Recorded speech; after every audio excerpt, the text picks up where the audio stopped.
যুক্তরাষ্ট্র কেন শেখ হাসিনার ভিসা বাতিল করল? ভারতেও ঘটতে পারে বাংলাদেশের মতো গণ অভ্যুত্থান, বললেন শিবসেনা নেতা।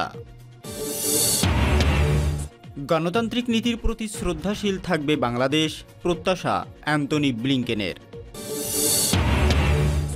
এবং সর্বশেষ থাকছে আরব ও আমিরাত এবং সৌদি আরবে আশ্রয় খুঁজছেন শেখ হাসিনা। আরব আমিরাত বা সৌদি আরবে আশ্রয়ের জন্য এখন খুঁজছে শেখ হাসিনা, কারণ মার্কিন যুক্তরাষ্ট্র ইতিমধ্যে শেখ হাসিনার ভিসা বাতিল করেছে। এছাড়াও যুক্তরাজ্যও তাকে নিতে চাচ্ছে না। এমনও পরিস্থিতিতে পশ্চিমা কোনো দেশে যাওয়ার সম্ভাবনা কমে এসেছে শেখ হাসিনার। এমনও ক্ষেত্রে আরব আমিরাত বা সৌদি আরবের মতো মিডল ইস্ট কান্ট্রিগুলোতে যাওয়ার চেষ্টা করছে বা আশ্রয় খোঁজার চেষ্টা করছে বাংলাদেশের সদ্য পদত্যাগী প্রধানমন্ত্রী শেখ হাসিনা। তিনি আসলে একজন স্বৈরাচারী শাসক ছিলেন, আর তিনি যে যা করেছেন দেশের জন্য তা এখন বাংলাদেশের সবার সামনে উন্মুক্ত হচ্ছে। তিনি যে গণহত্যার কারখানা তৈরি করেছিলেন, তিনি যেভাবে সাধারণ শিক্ষার্থীদের হত্যা করেছেন, সাধারণ জনগণকে হত্যা করেছেন তার নির্দেশে, তা এখন জনগণের সামনে উন্মুক্ত হয়ে পড়েছে। প্রতিনিয়ত নিত্য নতুন খবর আসছে, যেখানে ডিবির কার্যালয়ে ডিবির টর্চার সেল থেকে শুরু করে আয়নাঘরের মতো তথ্য সামনে আসছে, যেখানে মূলত ভিন্ন মত অবলম্বীদের ধরে নিয়ে নির্যাতন করা হতো বা সেখানে হত্যা করা হতো। আর একের পর এক হত্যার তথ্য সামনে আসতেই গা শিউরে উঠছে দেশবাসীর। কিভাবে এই সরকারের অধীনে এই একজন ভালো মানুষের মুখোশধারীর অধীনে এত বড় খারাপ মানুষ লুকিয়েছিল, কিভাবে এত গণহত্যা চালিয়েছে দিনের পর দিন, মাসের পর মাস, বছরের পর বছর ধরে, কিভাবে এত মানুষের কোল খালি হয়ে গেছে। সব কিছু দেখেই এখন বাংলাদেশের মানুষ শিহরিত। তারা যে এই পতন ঘটিয়েছে, তারা নিজেদের রক্ত বিলীন করেছে যে সমস্ত ছাত্র, যে সমস্ত সাধারণ মানুষ, তারা দেশের জন্য আসলে বীরের পরিচয় দিয়েছে। আজ তারা যদি তাদের নিজেদের জীবন বলি না দিত, তাহলে হয়তো বাংলাদেশের এই যে দ্বিতীয় স্বাধীনতা, অর্থাৎ স্বাধীনতা 2.0 নামে ডাকা হচ্ছে, এটা হয়তো আর সম্ভব হতো না। এমনও পরিস্থিতিতে এখন বাংলাদেশের মানুষের উচিত সবাই কাঁধে কাঁধ মিলিয়ে দেশকে রক্ষা করা। যেহেতু প্রশাসন এখন সেনাবাহিনী আর পুলিশ প্রশাসন মাঠে নেই, এই সুযোগে অনেক কিছুই হচ্ছে বাংলাদেশে। প্রতিনিয়ত ডাকাতির ঘটনা ঘটছে, সহিংসতা বৃদ্ধি পেয়েছে। এমনও পরিস্থিতিতে এখন উচিত সবাই কাঁধে কাঁধ মিলিয়ে এই সমস্ত অন্যায়কে প্রতিরোধ করা এবং প্রয়োজনে আবারও রক্ত ঝরানো। এ বিষয়ে আপনারা কি মনে করেন? সৌদি আরব এবং আরব আমিরাত কি শেখ হাসিনা তাদের আশ্রয় দিবে? আর এছাড়াও বাংলাদেশকে রক্ষার ক্ষেত্রে কঠোর পদক্ষেপ নিতে পারবে আজ সদ্য যে নবনির্বাচিত উপদেষ্টা হতে যাচ্ছেন ডক্টর মোহাম্মদ ইউনূস, তার নেতৃত্বাধীন এই তত্ত্বাবধায়ক সরকার? কি মনে হয় আপনাদের? এ বিষয়ে আপনারা আপনাদের মূল্যবান মতামত কমেন্টসে লিখে জানাবেন। তাছাড়া আপনারা কোন জায়গা থেকে ভিডিওটি দেখছেন বা ভিডিওটি শুনছেন সেটা কমেন্টসে লিখে যাবেন। এছাড়াও আরব আমিরাত ও সৌদি আরবে আশ্রয় কেন খুঁজছেন শেখ হাসিনা, তা নিয়ে বিস্তারিত থাকছে ভিডিওর শেষ অংশে। সুতরাং ভিডিওটি শেষ পর্যন্ত দেখার জন্য বিনীতভাবে অনুরোধ রইল। এতক্ষণ সংবাদের প্রধান অংশগুলো শুনছিলেন, এখন বিস্তারিত থাকছে প্রতিবেদনে। যুক্তরাষ্ট্র কেন শেখ হাসিনার ভিসা বাতিল করল? বাংলাদেশের সাবেক প্রধানমন্ত্রী শেখ হাসিনার ভিসা যুক্তরাষ্ট্র বাতিল করে দিয়েছে বলে বিভিন্ন সংবাদ মাধ্যমে খবর এসেছে। এছাড়া যুক্তরাজ্যও তাকে রাজনৈতিক আশ্রয় দিতে অপারগতা জানিয়েছে। এখন শেখ হাসিনা ইউরোপের অন্য কোনো দেশে অথবা সংযুক্ত আরব আমিরাতে যেতে পারেন। গত সোমবার ছাত্র ও জনতার তোপের মুখে শেখ হাসিনা ভারতে পালিয়ে যেতে বাধ্য হন। সরকারি চাকরিতে থাকা কোটা সংস্কার নিয়ে আন্দোলন শুরু হলেও এটি হাসিনার পতন ঘটিয়ে দেয়। বার্তা সংস্থা এএফপি জানিয়েছে, যুক্তরাষ্ট্রের সঙ্গে শেখ হাসিনার বেশ ভালো সম্পর্ক ছিল। তিনি যুক্তরাষ্ট্রের সঙ্গে ইসলামী চরমপন্থা রোধে কাজ করেছেন। এছাড়া মিয়ানমার থেকে আসা প্রায় 10 লাখ রোহিঙ্গাকে আশ্রয় দিয়েছেন। কিন্তু যুক্তরাষ্ট্র তার ক্রমবর্ধমান স্বৈরতান্ত্রিক মনোভাবের সমালোচনা শুরু করে। এছাড়া বাংলাদেশের গণতান্ত্রিক প্রক্রিয়া রক্ষায় ভিসা নিষেধাজ্ঞার হুমকিও দেয়। বিশেষ করে গত কয়েক মাসে যুক্তরাষ্ট্র এবং বাংলাদেশের মধ্যে থাকা সম্পর্কের মধ্যে অবনতি ঘটে। মার্কিন প্রেসিডেন্ট জো বাইডেন প্রশাসন বাংলাদেশের সর্বশেষ জাতীয় নির্বাচনকে অগ্রহণযোগ্য হিসাবেও অভিহিত করে। এছাড়া নির্বাচনের পর রাজনৈতিক ব্যক্তি এবং সরকারি কর্মকর্তাদের উপর ভিসা নিষেধাজ্ঞা দেয় তারা। এএফপি জানিয়েছে, বাংলাদেশকে তাদের বৈদেশিক নীতির একটি পরীক্ষাগার হিসাবে ব্যবহার করেছে যুক্তরাষ্ট্র। তারা অব্যাহতভাবে মানবাধিকার, গণতন্ত্রের মূল নীতি এবং বিশেষ করে অবাধ ও সুষ্ঠু নির্বাচনের কথা বলছে। যুক্তরাষ্ট্র বাংলাদেশে বিভিন্ন কৌশল প্রয়োগ করেছে। তারা অব্যাহতভাবে বার্তা, রাজনৈতিক নেতাদের সঙ্গে বৈঠক, রাজনৈতিক দলগুলোর সঙ্গে সমঝোতা, সাধারণ ও ভিসা নিষেধাজ্ঞার কথা বলে গেছে। যুক্তরাষ্ট্র শেখ হাসিনার উপর বিভিন্ন বিষয় নিয়ে ক্ষুব্ধ ছিল, বিশেষ করে মানবাধিকার নিয়ে। মানবাধিকার লঙ্ঘনের কারণে আধা সামরিক বাহিনী র্যাবের উপর নিষেধাজ্ঞা দিয়েছিল দেশটি। বাংলাদেশে নিযুক্ত সাবেক মার্কিন রাষ্ট্রদূত পিটার হার্স মানবাধিকার নিয়ে সবচেয়ে বেশি কাজ করেছেন। যুক্তরাষ্ট্রের চাপে একটা সময় মানবাধিকার নিয়ে একটি সেলও গঠন করা হয়, আর এটি পর্যবেক্ষণের দায়িত্ব দেওয়া হয় জাতিসংঘকে। শেখ হাসিনা যুক্তরাষ্ট্রের মানবাধিকার নিয়ে সমালোচনা করেছেন। তিনি বলেছেন, সেখানে স্কুলে ঢুকে যেখানে সেখানে মানুষকে গুলি করে মেরে ফেলা হয়। এছাড়া যুক্তরাষ্ট্রকে ইঙ্গিত করে তিনি বলেন যে তারা জোরপূর্বক বাংলাদেশে ঘাঁটি স্থাপন করতে চাইছে, যদিও মার্কিন সহকারী পররাষ্ট্রমন্ত্রী ডোনাল্ড লু এইসব অভিযোগ অস্বীকার করেন। হাসিনা আরও অভিযোগ করেন, যুক্তরাষ্ট্র সরকার পরিবর্তন করতে চাইছে। যুক্তরাষ্ট্র চাইলেই মুসলিম দেশের সরকার ভেঙে দিতে পারে।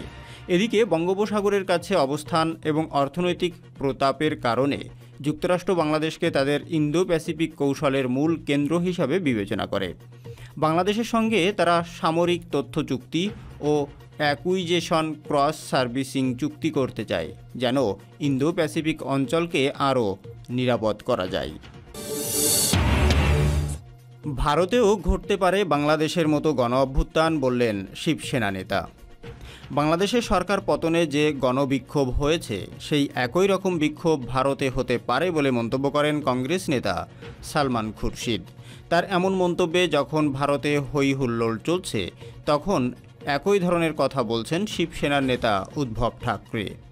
শেখ হাসিনার পতনের আন্দোলনের নিয়ে গত কয়েকদিনে সরব ভারতও। দেশটির নেতারা বলছে, বাংলাদেশ থেকে তাদের শিক্ষা নেওয়া উচিত, কারণ যদি সাধারণ মানুষ রেগে যান তাহলে পরিস্থিতি কেমন হতে পারে সেটি দেখা গেছে বাংলাদেশে। ভারতেও বাংলাদেশের মতো অবস্থা তৈরির আশঙ্কা প্রকাশ করে শিবসেনা নেতা বলেন, আপনারা কি মনে করেন ভারতেও এমন পরিস্থিতি সৃষ্টি হোক? শুধু একটি বার্তা দিলাম, মানুষ হলেন সবার উপরে। কোনো রাজনীতিবিদ যেন তাদের ধৈর্য পরীক্ষা না করেন। যদি করেন তাহলে মানুষের আদালত কি করতে পারে সেটি বাংলাদেশে দেখা গেছে। মানুষের আদালত সবচেয়ে উঁচু। জনতার আদালত বাংলাদেশে রায় দিয়েছে। বসনায়ের এই নেতা জানিয়েছেন, বাংলাদেশের বিক্ষোভকারীদের রাজাকার হিসাবে অভিহিত করা হয়েছিল। ঠিক একইভাবে ভারতের আন্দোলনকারী কৃষকদের জঙ্গি হিসাবে অভিহিত করা হয়েছে।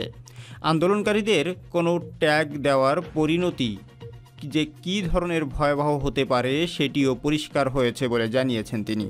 শিবসেনার এই নেতা বলেছেন, যেসব কৃষক বিক্ষোভ করতে রাজধানীতে এসেছিল তাদের জঙ্গি হিসাবে অভিহিত করা হয়েছে। বাংলাদেশের পরিস্থিতি সবার জন্য একটি সতর্কতা। কেউ যেন চিন্তা না করেন তারা সৃষ্টিকর্তার উপরে। আমরা সবাই মানুষ। গত সোমবার জনতার গণবিপ্লবের মুখে বাংলাদেশ থেকে ভারতে পালিয়ে যেতে বাধ্য হন শেখ হাসিনা। বর্তমানে তিনি সেখানে একটি সেফ হাউজে রয়েছেন। হাসিনা এখন ইউরোপের কোনো দেশে রাজনৈতিক আশ্রয় পাওয়ার চেষ্টা করছেন। গণতান্ত্রিক নীতির প্রতি শ্রদ্ধাশীল থাকবে বাংলাদেশ, প্রত্যাশা অ্যান্টনি ব্লিংকেনের। বাংলাদেশের জনগণ ও রাজনৈতিক দলগুলো গণতান্ত্রিক নীতির প্রতি শ্রদ্ধাশীল থাকবে বলে প্রত্যাশা করেছেন যুক্তরাষ্ট্রের পররাষ্ট্রমন্ত্রী অ্যান্টনি ব্লিংকেন। বাংলাদেশের সম্ভাব্য অন্তর্বর্তীকালীন সরকার নিয়ে এই প্রত্যাশা ব্যক্ত করেছেন তিনি। মঙ্গলবার যুক্তরাষ্ট্রের মেরিল্যান্ড অঙ্গরাজ্যের অ্যানাপলিস শহরে যুক্তরাষ্ট্রের নৌবাহিনীর একাডেমিতে আয়োজিত এক ব্রিফিংয়ে অ্যান্টনি ব্লিংকেন বলেন, বাংলাদেশের অন্তর্বর্তী সরকার যে সিদ্ধান্তই নিক না কেন, আমরা প্রত্যাশা করছি যে তারা গণতান্ত্রিক নীতির প্রতি শ্রদ্ধাশীল হবে, আইনের শাসন প্রতিষ্ঠিত করবে এবং জনগণের আশা আকাঙ্ক্ষার প্রতিফলন ঘটাবে। অস্ট্রেলিয়ার পররাষ্ট্রমন্ত্রী পেনি উই এই সময় ব্লিংকেনের সঙ্গে উপস্থিত ছিলেন। তিনি বলেন, আমরা বাংলাদেশের রাজনৈতিক দল ও পক্ষকে সহিংসতা থেকে বিরত থাকা এবং মানবাধিকারের প্রতি শ্রদ্ধাশীল থাকার আহ্বান জানাচ্ছি। সেই সঙ্গে গত কয়েক সপ্তাহে সেখানে সহিংসতার যত ঘটনা ঘটেছে সেসবের নিরপেক্ষ তদন্ত আমরা চাই। শিক্ষার্থী জনতার ব্যাপক আন্দোলনের মুখে গত 5ই আগস্ট ক্ষমতা ছেড়ে দেশ ত্যাগ করতে বাধ্য হন বাংলাদেশের 4বারের নির্বাচিত প্রধানমন্ত্রী শেখ হাসিনা। বর্তমানে ভারতের রাজধানী নয়াদিল্লিতে রয়েছেন তিনি। এই পদত্যাগের সঙ্গে সঙ্গে পতন হয়েছে তার নেতৃত্বাধীন সরকারেরও। বাংলাদেশে বর্তমানে অন্তর্বর্তীকালীন সরকার গঠনের প্রক্রিয়া চলছে। সেই সরকারের প্রধান হিসাবে নাম প্রস্তাব করা হয়েছে শান্তিতে নোবেলজয়ী অর্থনীতিবিদ ডক্টর মোহাম্মদ ইউনূসের। তিনিও এতে সম্মতি দিয়েছেন। বর্তমানে বিদেশে অবস্থান করছেন ডক্টর মোহাম্মদ ইউনূস। আজ অথবা কাল সকালে ঢাকায় নামবেন তিনি। আরব আমিরাত ও সৌদি আরবে আশ্রয় খুঁজছেন শেখ হাসিনা। গণবিক্ষোভের মুখে গত সোমবার ভারতে পালিয়ে যান সাবেক প্রধানমন্ত্রী শেখ হাসিনা। ভারতের পররাষ্ট্রমন্ত্রী এস জয়শঙ্কর জানিয়েছেন, শেখ হাসিনা স্বল্প সময় অবস্থানের কথা বলে তাদের এখানে আসেন, কিন্তু 2 দিন পার হওয়ার পরেও হাসিনা এখনও ভারতেই রয়ে গেছেন। দেশটির প্রভাবশালী সংবাদ মাধ্যম দ্য হিন্দু মঙ্গলবার জানিয়েছে, শেখ হাসিনা সৌদি আরব, সংযুক্ত আরব আমিরাত এবং ফিনল্যান্ডে আশ্রয়ের খোঁজ করছেন। হিন্দু আরও জানিয়েছে, শেখ হাসিনা যুক্তরাজ্যের কাছে রাজনৈতিক আশ্রয় চেয়ে আনুষ্ঠানিক আবেদন করেছেন, তবে সেখানে তার আশ্রয় পাওয়ার সম্ভাবনা নেই। যদিও হাসিনার বোন শেখ রেহেনা যুক্তরাজ্যের নাগরিক এবং তার মেয়ে টিউলিপ সিদ্দিকি সেখানকার ক্ষমতাসীন দলের সংসদ সদস্য এবং জুনিয়র মন্ত্রী। উল্টো যুক্তরাজ্যের বর্তমান সরকার হাসিনার বিরুদ্ধে আন্তর্জাতিক তদন্তের জন্য চাপ দিতে পারে বলেও জানিয়েছে দেশটির এক সরকারি কর্মকর্তা। ইউরোপের মধ্যে হাসিনার পরবর্তী গন্তব্য হতে পারে ফিনল্যান্ডের রাজধানী। সেখানে শেখ রেহেনার ছেলে রেদওয়ান মুজিব সিদ্দিকি ববি থাকেন। ফিনল্যান্ডে শেখ হাসিনা রাজনৈতিক আশ্রয়ের জন্য আবেদন করতে পারেন কিনা এমন প্রশ্ন করা হলে ফিনিশ প্রধানমন্ত্রী আলেকজান্ডার স্টাবের দপ্তরে, তবে দেশটির প্রধানমন্ত্রীর দপ্তরে ব্যাপারে কোনো মন্তব্য করেনি। ভারতীয় সংবাদ মাধ্যম দ্য হিন্দু আরও জানিয়েছে, সাবেক প্রধানমন্ত্রী শেখ হাসিনা বাংলাদেশ থেকে পালিয়ে যাওয়ার পরই যুক্তরাষ্ট্রের ভিসার জন্য আবেদন করেন, কিন্তু এটি প্রত্যাখ্যান করা হয়। তবে তার পাসপোর্টে আগে থেকেই মার্কিন ভিসা লাগানো ছিল, কিন্তু তিনি দেশ থেকে পালানোর পরই এটি বাতিল করে দেওয়া হয়। যুক্তরাষ্ট্রের পক্ষ থেকে জানানো হয়, যেহেতু হাসিনা প্রধানমন্ত্রী পদ থেকে পদত্যাগ করেছেন, তাই তার এই ভিসাটি আর বৈধ থাকছে না। যুক্তরাষ্ট্রের ভার্জিনিয়ায় বসবাস করেন শেখ হাসিনার ছেলে সজীব ওয়াজেদ জয়। যদিও হাসিনা দেশটিতে যেতে পারতেন, তাহলে তিনি হয়তোবা সজীবের বাসায় উঠতেন। দ্য হিন্দুর প্রতিবেদনে আরও জানানো হয়েছে, শেখ হাসিনা যদি বেশি দিন ভারতে থাকেন তাহলে এটি ভারতের জন্য বিব্রতকর হবে, কারণ বাংলাদেশের নতুন সরকার শেখ হাসিনাকে বিচারের মুখোমুখি করতে ফেরত চাইতে পারে। ঠিক এই কারণেই শ্রীলঙ্কার সাবেক প্রেসিডেন্ট গোতাবায়া রাজাপাকসে এবং আফগানিস্তানের সাবেক প্রেসিডেন্ট আশরাফ ঘানিকে ভারত আশ্রয় দেয়নি।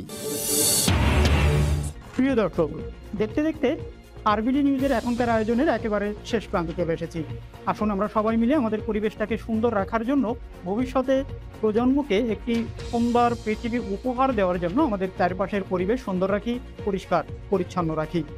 সবার কাছে বিনীতভাবে অনুরোধ থাকছে ভিডিওটি বেশি করে শেয়ার করার জন্য এবং এই জাতীয় সংবাদ প্রতিনিয়ত পাওয়ার জন্য আমাদের চ্যানেলটির সঙ্গে থাকার জন্য। ধন্যবাদ সবাইকে।